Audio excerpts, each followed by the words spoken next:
Now, what is doable about Iran? Let's shift to that for a second. For what happened this week, right? The sanctions that had been removed as part of the Iran nuclear deal were slapped back on by the United States. Correct. This is the first round of sanctions that's Uh-huh. being slapped back on.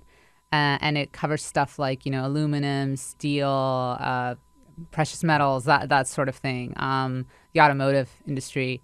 But another arguably more important round of sanctions is scheduled to be slapped back on in early November, and that would target Iran's oil sector.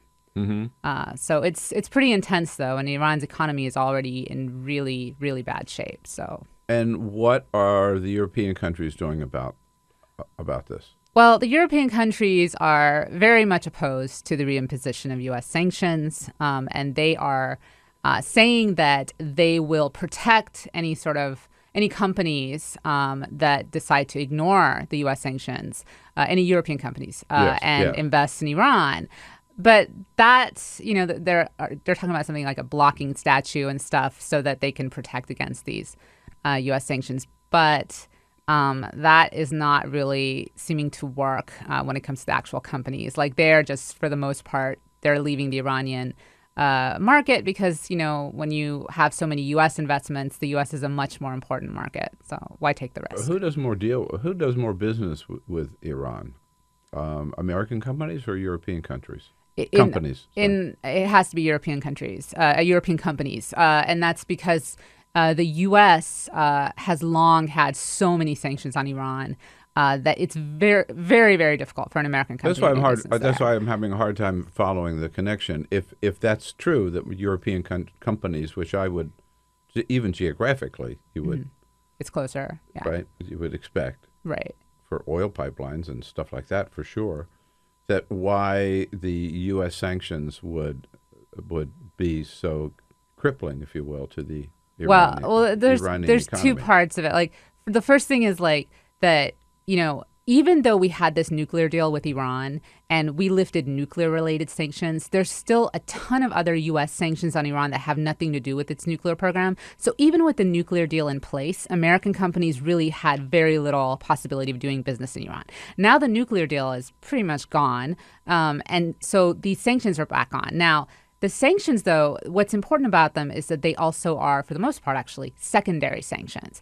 That means that the U.S. will sanction companies from other countries that do business in Iran, not just American companies. So that's why they could have such an impact. Exactly. Right. Exactly. Okay. And what's happening inside of Iran? You mentioned the economy's pretty bad shape, and we've seen protests in the street. And we've seen them before too, but can protests really make a difference in Iran? I mean, is our goal to take down the government of Iran? Well, if you ask the Trump administration, they say, no, we're not aiming. Yeah, they're like, we don't want regime change. We just want a change in the regime's behavior. But then we don't want regime change. We just want a change in the regime. Okay. Yeah, it's That's actually typical interesting. Trump double talk. But the steps they are taking make it really clear that they want to do everything they can to put as much pressure on the Islamist rulers in Iran. Now, inside Iran, the economy, it's long been mismanaged. There's a lot of like state sector involvement in it. It's very corrupt. So there's just problems to begin with. But in the last few months, especially as they've known the sanctions are coming, things have just gotten much, much worse. There have been all these demonstrations, and they're very widespread. They're not just in like the liberal, like northern Tehran areas. I mean, this is like across the country. A lot of them has been focused on the economy. People saying, they're dealing with inflation, the prices are going up. The value of the Iranian rial, that's their currency, has dropped significantly. I believe it's fallen by about half since April. So you're having just all these different pressures, and people are getting upset. And, for the most part, from what we can tell, they're blaming the regime.